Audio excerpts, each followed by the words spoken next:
यहाँ पर देखने को नहीं मिला। तो जो हम बेसिकली सेल ऑन राइज कहते हैं वो एक्शन देखने को नहीं मिला और ऊपर ही जा रहा है स्टॉक।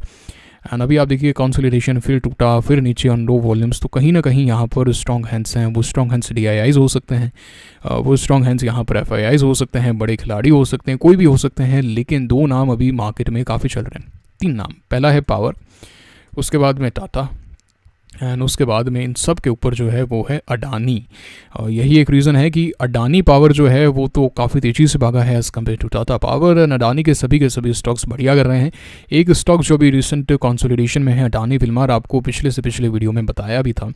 सो ये बात है टाटा पावर को लेकर। तो जिसके पास में भी है यहाँ पर डेफिनेटली होल्ड कीजिए। मेरे हिसाब से आपको यहाँ पर सेल नहीं करना चाहिए। इन्वेस्टर हैं, अगर 190 का लेवल टूटेगा ना डिसाइसिवली तभी बेचना भाई इस बार, वरना बेचना मत इसको। और ये वाकई में स्ट्रॉन्ग नजर आ रहा है। मैं इन्वेस्टिंग पॉइंट ऑफ व्यू से बता रहा हूँ। फ्रेश बाय के लिए चाहें तो हल्की सी क्वांटिटी यहाँ पर एक्वायर की जा सकती है। हालांकि ये जो चार्ट है पिछले काफ़ी समय से कंसोलिडेट ही कर रहा है, आप देखिए, क्योंकि एक बड़ा मूव यहाँ पर आया था एंड यहाँ से राइज आया था। आपको मैंने स्विंग ट्रेडिंग के अंदर बताया भी था, एक अच्छा प्रॉफिट भी बना था, लेकिन उसके बाद में स्टॉक नीचे की तरफ ही आ रहा है। बेसिकली अगर ये रशिया यूक्रेन वॉर वाली कहानी नहीं होती तो ये जो स्टॉक है ना, अभी मैं आपको थोड़ा सा आगे करके दिखाता हूँ, आप देखिएगा, यहाँ से ऊपर की तरफ अगली जर्नी शुरू कर देता। करता कि नहीं करता, यहाँ से नज़र आ रहा है आपको। देखिए सिमिलर पैटर्न है कि नहीं है जो सब जगह होता है।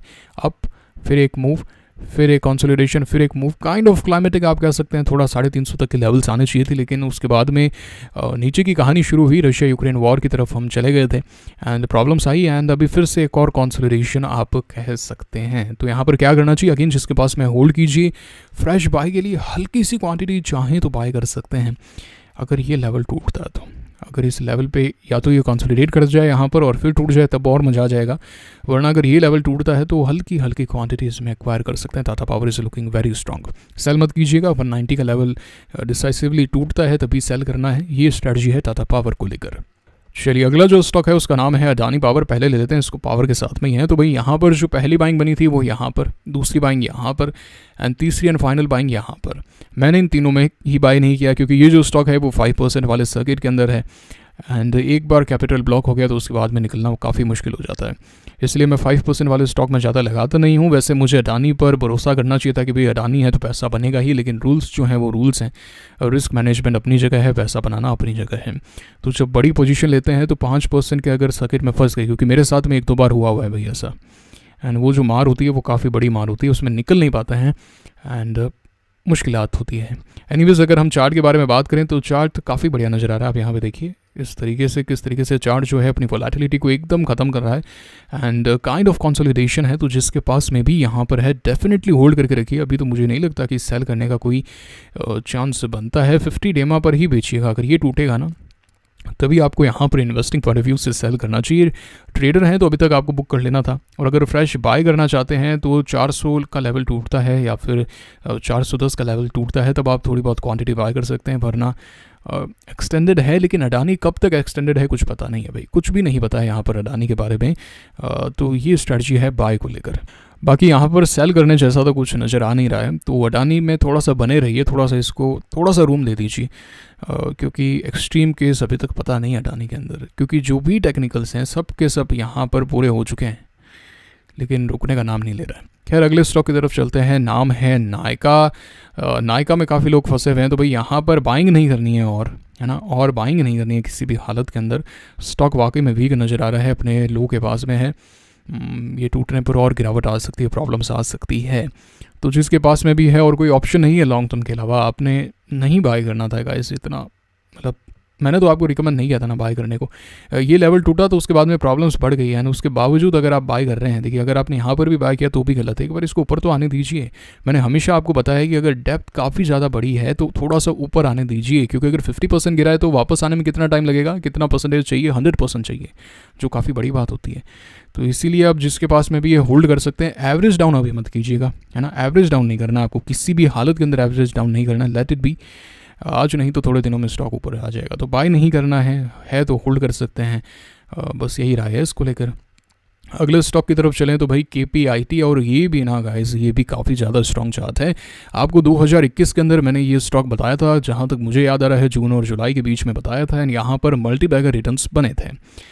अगर आप यहाँ पर देखेंगे तो ये स्टॉक भी काइंड ऑफ क्लाइमेटिक हो गया था, लेकिन उसके बावजूद यहाँ पर स्टॉक जो है आप देखिए फिर से टाटा पावर जैसा चार्ट है कि नहीं है, भागा काफ़ी, फिर वॉल्यूम के साथ में गिरा काइंड ऑफ, लेकिन ये अपने 200 डेमा को नहीं तोड़ पाया। 50 डेमा की तरफ फिर से आया, लेकिन इसको वापस ऊपर की तरफ क्लेम नहीं कर पाया, फिर नीचे, लेकिन धीरे धीरे करके जैसे जैसे यहाँ पर गैप कम होता रहा चार्ट फिर से स्ट्रॉन्ग होता हुआ नजर आ रहा है। आप यहाँ पर देख सकते हैं कि चार्ट जो है काफ़ी स्ट्रॉन्ग नजर आ रहा है, तो जिसके पास में भी है डेफिनेटली यहाँ पर होल्ड किया जा सकता है। इन लेवल्स पर बाइंग बन रही थी, 560 के लेवल पर आप यहाँ पे देख सकते हैं, कंसोलिडेशन था एक अच्छा खासा, एंड जिसने भी बाय किया है डेफिनेटली यहाँ पर होल्ड किया जा सकता है। फ्रेश बाय अभी नहीं करना चाहिए, let it form another base तब बाय कीजिएगा, एंड सेल मेरे हिसाब से मत कीजिए अगर आपके पास में है तो। अगला स्टॉक है Larsen and Toubro, large cap stock है, मेरे हिसाब से यहाँ पर आप ना सेल करें तो बेहतर है, इसको डेफिनेटली होल्ड कीजिए। गोल्डन क्रॉस की तरफ है ये स्टॉक, माफ़ कीजिएगा पहले से कर चुका है, गोल्डन क्रॉस के अंदर है, एंड एक क्लियर अपट्रेंड नज़र आ रहा है। ग्रीन हाइड्रोजन अकेला ये प्लेयर होगा जो काफ़ी प्रॉफिट बनाएगा। आप कोई भी सेक्टर उठा लीजिएगा, इंफ्रास्ट्रक्चर उठा लीजिएगा, आपको लार्सन नज़र आएगा। आप चाहे रेलवे के बारे में बात कर लीजिएगा, आपको लार्सन नज़र आएगा। तो लार्सन काफ़ी बड़ी कहानी प्ले करेगा भारत के इंफ्रास्ट्रक्चर के अंदर।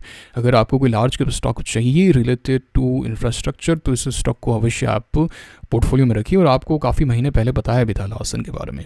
एनीवेज अगला जो स्टॉक है उसका नाम है PSP projects. Stock is looking fantastic. आज यहाँ पर कंसोलिडेशन का एक ब्रेकआउट भी आया, हालांकि यहाँ पर बाय करने का एक मौका मिला नहीं है। अगर ये इन लेवल्स पर कंसोलिडेट कर जाता है तब मैं यहाँ पर बाइंग अवश्य करने वाला हूँ पीएसपी प्रोजेक्ट्स को लेकर। पिछले साल वीडियो आया था, पिछले साल नहीं, इसी साल करीब 3 या 4 जनवरी के आसपास वीडियो आया था, एंड आप देखिए उसके यहाँ पर करीब मैंने वीडियो बनाया था, एंड उसके बाद में स्टॉक जो है वो करीब 640 पे गया था। एक अच्छा खासा मेगा ब्लास्ट इसके अंदर देखने को मिला, एंड सिमिलर वॉल्यूम पैटर्न आपको नजर आएंगे। ये जो स्टॉक है वो एक्युमुलेशन के अंदर है। क्या करना चाहिए यहाँ पर? करना ये चाहिए कि जिसके पास में भी है डेफिनेटली होल्ड करके रखिए। फ्रेश बाय का वेट कर रहे हैं 621 640 के बीच में एक डेफिनेटली आपको कंसोलिडेशन देखने को मिलेगा, वहाँ पर बाय कर सकते हैं।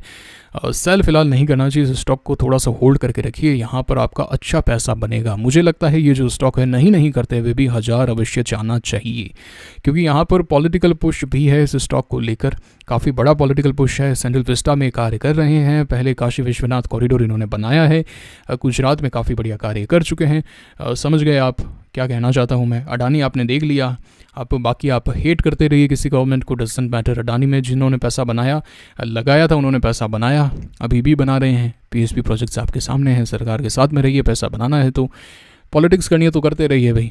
जो अपोजिशन वाले हैं वो भी पैसा नहीं बना रहे हैं, आप भी मत बनाइएगा, सिंपल। अगला जो स्टॉक है उसका नाम है डासन प्रोडक्ट्स, जिसके पास में भी है डेफिनेटली होल्ड किया जा सकता है। यहाँ पर वाकई में स्ट्रेंथ तो नज़र आ रही है। फ्रेश बाय अभी नहीं करना चाहिए मेरे हिसाब से, कंसोलिडेशन का वेट किया जा सकता है, वोलेटिलिटी ज़्यादा है, तो जिसके पास में है होल्ड कीजिए। चार्ट सही नज़र आ रहा है, थोड़े यहाँ पर रेजिस्टेंस है, 924 का लेवल टूटेगा तो एक बड़ा एक्शन देखने को मिल सकता है, लेकिन अगेन कंसोलिडेशन का वेट अवश्य होना चाहिए। तो बाय नहीं करना है, जिसके पास में होल्ड कीजिए, अभी सेल करने का कोई मतलब है नहीं।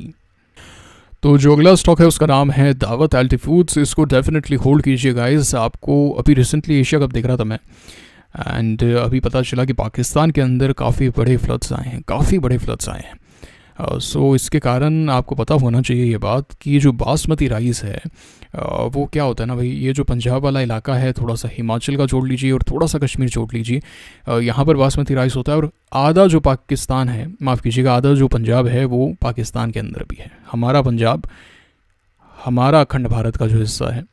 तो साथियों यहाँ पर एक चीज़ मैं क्लियर कर देता हूँ कि वीडियो में मैं आपको जो भी बात बताता हूँ उसके पीछे यहाँ पर एक रिसर्च होती है। आपने स्टॉक में देखा होगा, रिसर्च, इन्फॉर्मेशन, फैक्ट्स, फिगर्स, इन्हीं सभी के ऊपर मैं आपके साथ में चर्चाएं करता हूँ। कोई भी हवा के अंदर चर्चा नहीं होती है। उसी तरीके से जब मैं कोई जियो पॉलिटिकल बात कह रहा हूँ या फिर कोई पॉलिटिकल बात कह रहा हूँ तो उसके पीछे भी यहाँ पर डीप रिसर्च है, डीप इन्फॉर्मेशन है। तो जब मैं यहाँ पर कह रहा हूँ ना कि अखंड भारत बनेगा, तो आप ये लिख कर रख सकते हैं 18 years down the line we will create the reunification of Akhand Bharat. और मैंने 15 अगस्त वाले वीडियो में भी आपको कहा था कि तीसरा जो विश्व युद्ध होगा वो final nail in the coffin होगा, ताबूत में आखिरी किला होगा जो भारत की बादशाहत पूरे विश्व पर कायम करेगा, पूरा विश्व कबूल करेगा। ये सच्चाई है, लिख कर रख सकते हैं। India is going to be the super power 2040-2047 आप अपनी आंखों से देखेंगे। और अखंड भारत की शुरुआत, और या फिर यहाँ पर जो गजवा हम कहते हैं उसकी जो शुरुआत है वो 2027 से हो जाएगी, बलूचिस्तान से। ये आप लिख कर रख लीजिए, मैं भी यहीं हूँ, आप भी यहीं हैं। Anyways back to the point, अगर हम बात करें एंटी फूड्स के बारे में तो जिसके पास में भी है यहाँ पर डेफिनेटली होल्ड कीजिए। वाकई में स्टॉक जो है वो काफ़ी स्ट्रांग नज़र आ रहा है। हालांकि इसने मौका नहीं दिया यहाँ पर बाय करने का, एक भी मौका मुझे तो नज़र नहीं आ रहा है एज ऑफ नाउ। एक हल्का सा पिवट यहाँ पे बना था लेकिन एक स्ट्रांग पिवट नहीं था। तो जिसके पास में भी है होल्ड कीजिए फ्रेश बाय के लिए। मुझे लगता है 110 के आसपास मौका बन सकता है। सेल अभी नहीं करना चाहिए आपको, डेफिनेटली होल्ड करके रखिए इसको। अगले स्टॉक की तरफ चलते हैं, नैल्को। इसको आप होल्ड करके रखिएगा, इसको सेल नहीं करना है। अगर आपने इसमें निवेश कर रखा है ना तो इसको खरीद के रखिए, यहाँ पर अच्छा पैसा बनेगा, बेहतरीन पैसा बनेगा नैल्को के अंदर। वाकई में यहाँ पर जिस तरीके के डेवलपमेंट्स हो रहे हैं, satellite communication, satellite internet and वाकई में एयरप्लेन्स के अंदर आपको अब इंटरनेट इस्तेमाल करने की जो सुविधा है वो नैल्को प्रोवाइड कर सकता है।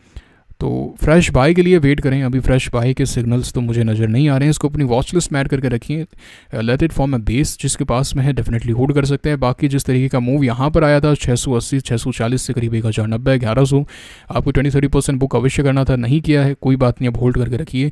इसको एक बेस बनाने दीजिए। हो सकता है 850 840 तक का एक यहाँ पर आ जाए, बेस बनाए, उसके बाद में भागे, जैसे कि आपने तेजस नेट के अंदर देखा।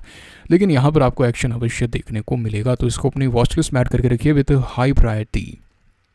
अगला जो स्टॉक है उसका नाम है HBL पावर। और ये जो स्टॉक है मैंने आपको swing trading point of view से बताया था कि यहाँ पर मैंने बाय किया था। एंड देखिए आप स्टॉक स्टॉप लॉस लगाने का कितना फ़ायदा होता है। यहाँ पर हम निकल गए थे, ये जो आप एरो देख रहे हैं ना, ये मेरी ट्रेड को बता रहे हैं।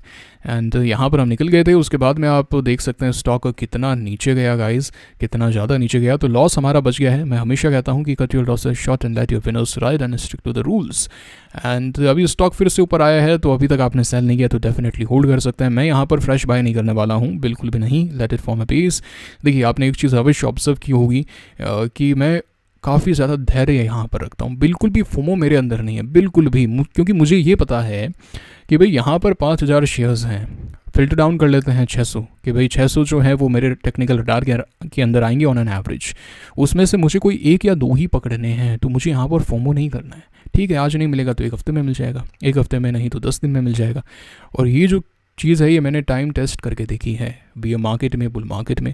तो मुझे यहाँ पर बिल्कुल भी फोमो नहीं है। आप में से काफ़ी लोग कहते हैं कि आपने स्टॉक नहीं बताया। अभी बताया था ना, DB कॉर्प, गोदरेज एग्रोवेट बताया था ना, कैंपस बताया था ना कि भाई ये कंसोलिडेट कर रहा है, यहाँ पर खरीद सकते हैं थोड़ी सी क्वांटिटी। तो इस तरीके से आप ध्यान से सुनिए। और मैक्सिमम स्टॉक्स आप ये देखेंगे कि मैं रिजेक्ट कर रहा हूँ। क्योंकि एक्चुअली क्या है, आपकी साइकोलॉजी ये बन गई है कि मुझे यहाँ पर मार्केट में फुल्ली इन्वेस्टेड रहना है, फुल टाइम ट्रेडर बनना है। ऐसा नहीं है। आपका यहाँ पर जो कार्य है वो स्टॉक्स को रिजेक्ट करना है, खरीदना नहीं है, सेलेक्ट करना नहीं है। आपका काम है रिजेक्ट करना। अच्छा इसमें ये प्रॉब्लम है, ये नहीं लेंगे यार, इसमें कंसोलिडेशन नहीं है, ये नहीं लेंगे, इसमें वोलेटिलिटी ज़्यादा, इसमें ये नहीं लेंगे, यहाँ पर गिरावट में वॉल्यूम्स आए थे, ये नहीं लेंगे। अच्छा इसमें ये इशू नहीं भाई, ये 52 वीक के काफ़ी ज़्यादा नीचे है, डेप्थ काफ़ी ज़्यादा है, मैं नहीं लेना चाहता। रिजेक्ट कीजिए। जितने ज़्यादा रिजेक्ट करेंगे उतना ज़्यादा फ़ायदा होगा, लॉस नहीं होगा भाई। लिख के रख लीजिए, मैंने खुद किया है भाई, जो खुद करता हूँ वो ही मैं आपको बताता हूँ। और ये जो आपकी सोच बन गई है ना फुल टाइम ट्रेडर, देखिए अगर मुझे ऐसा कहा जाए कि भाई आप पूरे साल में जितना भी पैसा बनाने वाले हैं, जैसे मान लेते हैं कोई शक्ति मुझे आकर कहती है कि भाई देखिए 2022 से 2023, या फिर चलिए काम करते हैं कि 2023 जो आने वाला साल है, 1 जनवरी 2023 से 31 जनवरी 2023 के बीच में आप जितना भी पैसा बनाने वाले हैं, मान लेते हैं 10 लाख रुपए, 10 लाख रुपए आप बनाने वाले हैं, तो आपके पास में 2 ऑप्शन हैं। पहला ऑप्शन तो यह है कि आप केवल 1 दिन ट्रेड करेंगे एंड 1 ट्रेड ही लेंगे, उसके अंदर आपका सारा का सारा पैसा बन जाएगा। ये हम आपको गारंटी देते हैं, आपके जो रूल्स के अनुसार है वही ये ट्रेड होगी। दूसरा ये है कि भाई आपको यहाँ पर करीब 600 ट्रेड्स यहाँ पर लेनी पड़ेगी और आपको काफ़ी टाइम मार्केट में रहना पड़ेगा। तो मैं यहाँ पर क्या करूँगा, मैं फुल टाइम ट्रेडर हूँ, मैं यहाँ पर क्या करूँगा, मैं यहाँ पर 1 ट्रेड लूँगा, उसके बाद में 364 दिन मार्केट से बाहर रहूँगा, क्योंकि मुझे यहाँ पर फुल टाइम ट्रेडर की फील नहीं चाहिए है कि भाई मैं ट्रेडर हूँ, मुझे ट्रेडिंग करनी है हर दिन, मुझे ये फील नहीं चाहिए है। मुझे पैसा बनाना है लीस्ट पॉसिबल टाइम के अंदर, लीस्ट पॉसिबल एफर्ट्स के अंदर। ज़्यादा से ज़्यादा पैसा कैसे बन सकता है? 1 दिन में 10 लाख रुपए बनाने हैं भाई, ये बना के मैं बाहर हो जाऊँगा। उसके बाद में 364 दिन मार्केट कहीं भी जाए, 25,000 30,000 10,000, I don't give a dam. ये सोच रखिए, जिस दिन ये साइकोलॉजी डेवलप हो गई, फोमो जो है वो समाप्त हो जाएगा। लिख के रख सकते हैं, मैंने पर्सनली किया है, यही मैं आपको सजेस्ट कर रहा हूँ। तो जो आखिरी स्टॉक है उसका नाम है GMDC, जिसके पास में भी है, होल्ड कर सकते हैं। मैंने यहाँ पर बाय किया था कंसोलिडेशन के अंदर इसको स्विंग ट्रेडिंग पर्पस के लिए, लेकिन अगले दिन ही यहाँ पर सेल किया तो करीब 2-3% का ही लॉस यहाँ पर हुआ था। एंड अभी चार्ट काफ़ी बढ़िया नजर आ रहा है। हो सकता है कि आपको 1 या 2 दिन के अंदर ही एक डिसाइसिवली एक सिग्नल दे, या ऊपर की तरफ अच्छा मूव आ सकता है या नीचे भी ये जा सकता है। नीचे जाने पर ये मेरी वॉच लिस्ट से बाहर हो जाएगा क्योंकि ये 50 दिमाग के नीचे चला जाएगा। लेकिन अगर ऊपर जाता है तो मुझे ऐसा लगता है कि यहाँ पर अच्छा पैसा बन सकता है। अगर थोड़ा यहाँ पर ऊपर आए एंड हल्का सा नीचे एंड देन ब्लास्ट, काफ़ी बढ़िया चार्ट होगा गाइस, काफ़ी ज़्यादा बढ़िया चार्ट होगा। इसको वॉच लिस्ट में ऐड कर लीजिए। वोलेटिलिटी कम हो रही है, यहाँ पर वॉल्यूम्स भी कम है, इसको ऐड करके रख लीजिए। पैसा बन सकता है भाई डेफिनेटली। तो ये एक लेवल अवश्य ध्यान में रखिएगा। लो रिस्क एंट्री पॉइंट है, करीब 1-2% की ही यहाँ पर रिस्क होगी। चाहे तो ये लेवल हो जाएगा 160 के आसपास का, एंड ऊपर जो है अपसाइड काफ़ी बड़ी है। तो GMDC जिसके पास में भी होल्ड फ्रेश, बाइंग के लिए आपको बता दिया, सेल अभी नहीं करना चाहिए। तो अब हम यहाँ पर कुछ एक कॉन्सेप्चुअल डाउट भी ले लेते हैं। तो पहला जो डाउट है वो ये है कि गैप अप और गैप डाउन क्या होता है। देखिए सबसे पहले तो गैप काफ़ी सिंपल है कि भाई यहाँ पर अगर एक कैंडल बनी है, ये आज की ट्रेडिंग रेंज है, तो अगले दिन अगर ये इस ट्रेडिंग रेंज के बाहर खुलता है तो वो गैप क्रिएट हो जाता है। अगर ऊपर खुलेगा तो ये गैप अप है, नीचे खुलेगा तो गैप डाउन है, अगर बीच में खुलेगा तो कोई गैप नहीं है। अच्छा अगर यहाँ पे खुला तो एक बड़ा गैप है, यहाँ पे खुला तो एक बड़ा गैप डाउन है। अच्छा अगर यहाँ पे खुला तो एक छोटा गैप अप है ना, है कि नहीं है। तो इस ट्रेडिंग रेंज के बाहर अगर खुला तो उसको गैप कहते हैं। फिलिंग ये है कि फिल हो भी सकता है, नहीं भी हो सकता है। 10,000 का जो निफ्टी का गैप है वो आज तक फिल नहीं हुआ। CDSL का करीब 200-250 के आसपास का जो गैप है वो आज तक फिल नहीं हुआ। तो वो डिपेंड करता है कि गैप कैसा है, ब्रेकअवे गैप है, कंटिन्यूएशन गैप है, या फिर जो एक्सटेंडेड होता है क्लाइमेटिक गैप है वो है।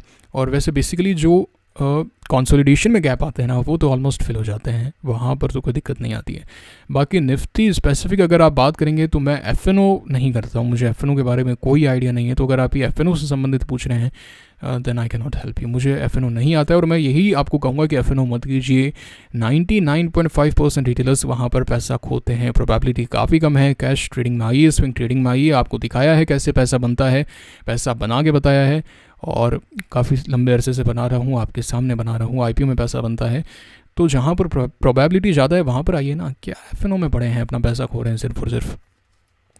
एनीवेज अगला जो प्रश्न है, यहाँ पर स्मॉल HNI कैटेगरी में अलॉटमेंट होता है और मैक्सिमम जो नई कैटेगरी आई है बिग HNI, वहाँ पर भी अलॉटमेंट जो है वो लॉटरी के सिस्टम से होता है। लेकिन जो शेयर्स मिलते हैं वो सबको 2 लाख रुपए के आसपास के ही मिलते हैं। चाहे आपने 10 लाख की एप्लीकेशन लगाई हो, 5 लाख की, 2 लाख की, 6 लाख की, 20 लाख की, 40 लाख की, डजंट मैटर, 2 लाख के ही शेयर्स आपको यहाँ पर मिलेंगे नए रूल्स के तहत। I hope this doubt is very clear. उसी के साथ में आजकल एक प्रश्न ये भी पूछा जा रहा है कि क्या मैं एक एप्लीकेशन के अंदर, माफ़ कीजिएगा, एक पैन कार्ड से मैं मल्टीपल एप्लीकेशन लगा सकता हूँ क्या? यानी मैं बिग HNI में भी लगा देता हूँ, रिटेल में भी लगा देता हूँ। जी नहीं, ऐसा नहीं करना है। या तो आप रिटेल में लगाइए, या स्मॉल HNI में लगाइए, या फिर बिग HNI में लगाइए। काफ़ी पहले बता चुका हूँ गाइस, ये सारे डाउट काफ़ी पहले बता चुका हूँ। तो ये सब चीज़ें जो पहले से अपलोडेड है चैनल पर, वो डाउट मत पूछिए। अगेन आगे चलते हैं। अगला जो डाउट है वो DP कॉर्प से रिलेटेड है। होल्ड करना है कि सेल करना है? अगेन कोई नहीं बता सकता स्टॉक कहाँ पर जाएगा। मैं आपको केवल ये बता सकता हूँ कि ये राइट प्राइस है। अगर ये टूटेगा तो यहाँ से ब्लास्ट होने के चांसेस 60% है, 50% है, 70% है। उसके बाद में होना नहीं होना मार्केट पर डिपेंडेंट है। अब हमें यहाँ पर क्या करना चाहिए? अगर आपका जो रिस्क है, जैसे मान लेते हैं कि आपने यहाँ पर 5 रुपये का रिस्क लिया या 5% का रिस्क लिया, स्टॉक जो है वो ऊपर पहुंच जाता है 10%, काफ़ी स्ट्रेंथ नज़र आ रही है, मार्केट स्ट्रेंथ के अंदर है, 15% पहुंच गया, तो 50% बुक कर लीजिए ना भाई, 50% बुक कर लीजिए। अगर ट्रेडिंग पॉइंट ऑफ व्यू से लिया है, that is more than enough. 15% profit, 5% loss, you are doing it again and again, you are going to make hell lot of money out of the market. Trust me guys, यही तो mathematics है। मान लेते हैं कि आप यहाँ पर एक कॉइन है ना, एंड ये जो कॉइन है आप बार बार उछाल रहे हैं। अगर आपका यहाँ पर हेड्स आता है तो आपको यहाँ पर $100 मिलेंगे, और अगर यहाँ पर जो है वो टेल आता है तो आपको यहाँ पर $50 देने पड़ेंगे। क्या करेंगे आप? यहाँ पर जो हेड और टेल आने की प्रोबेबिलिटी है वो 1/2 है, यानी आप चाहेंगे कि आप मैक्सिमम टाइम्स यहाँ पर क्या करें, इसको टॉस करें। इससे क्या होगा? 10,000 बार जब आप ऐसा करेंगे तो 5,000 बार तो हेड आएगा, 5,000 बार यहाँ पर टेल आएगा, तो आपको यहाँ पर क्या बेहतरीन प्रॉफिट हो जाएगा। होगा कि नहीं होगा? तो इस तरीके से होती है ट्रेडिंग। Trading is mathematics. तो अपना परचेस प्राइस जो है आप देख लीजिए कि भाई इस अनुसार मैंने ये रिस्क लिया था, इतना प्रॉफिट हो गया, क्या मैं इससे संतुष्ट हूँ? क्या ये मेरे मैथमेटिक्स में कैच कर रहा है? 50% बुक कर लीजिए। उसके बाद में मार्केट पर डिपेंड करता है, ऊपर जाता है नीचे जाता है, उस अनुसार आप बाकी का कार्य कर सकते हैं। As simple as that. बाकी DP कॉर्प के अंदर पैसा काफ़ी अच्छा बना है। क्या आपने DP कॉर्प बाय किया था कि कमेंट करके अवश्य बताइएगा। I will be very very happy to know. तो साथियों, ये था आज का वीडियो। कैसा लगा? अच्छा लगा तो लाइक करके बताइए। आई होप आपका डाउट यहाँ पर मैंने लिया है, नहीं लिया है तो भाई कमेंट बॉक्स में पूछिए। मेक श्योर कीजिए कि अगर आपका डाउट किसी ने पूछ लिया है, जो स्टॉक आप कवर करना चाहते हैं वो किसी ने पूछ लिया, तो उस कमेंट को लाइक कर दीजिए, जिससे जो मोस्ट लाइक कमेंट है वो मुझे यहाँ पर दिखने लग जाएगा। और अपना एक कमेंट आप अलग से कर दीजिए, तो अगले वीडियो में हो सकता है कि आपका डाउट यहाँ पर आ जाए। I be very very happy to help you out. चाहे वो स्टॉक हो, चाहे वो कॉन्सेप्ट हो, अपना डाउट अवश्य पूछिएगा और अपने दोस्तों तक वीडियो को शेयर कीजिए, उनको भी सीखने का मौका दीजिए भाई यहाँ पर। और कुछ कहना चाहते हैं कमेंट बॉक्स में कह सकते हैं, एंड मुझे अच्छा लगेगा अगर आप कुछ कहेंगे। तो वीडियो को लाइक अवश्य कीजिएगा, इस वीडियो को लाइक करना काफ़ी ज़्यादा महत्वपूर्ण है। आई होप आपने वीडियो को लाइक किया है, चैनल को सब्सक्राइब किया है, टेलीग्राम चैनल को ज्वाइन किया है। मुलाकात होगी आपसे अगले वीडियो में। Signing off for now, thank you very much.